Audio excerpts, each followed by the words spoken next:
Oh, nutrition is imperative in producing. It doesn't matter whether you're sheep, cattle, goats, any sorts of animals. It's our livelihood.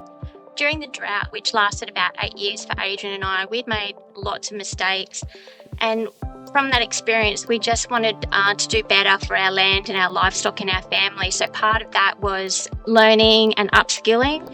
So we did the Nutrition Edge workshop, and that really taught us the critical importance of nutrition to have a healthy, well-performing animal, which then is critical for a profitable business.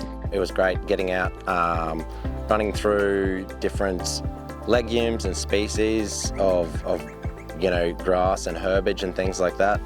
Before you could walk out to a paddock and be like, well, there's a lot of feed out there. After learning more about what's palatable and what's not, they give you the tools to make a more informed decision at the time or any time of year, depending on what article you have and how much grass and or fodder you have. I was nervous about attending the Nutrition Edge workshop, thinking, I don't know enough, I'll be the dumbest person there, but everyone's just there to learn, and it's nice to be in an environment with like-minded producers that just want to do better for the livestock and for their land.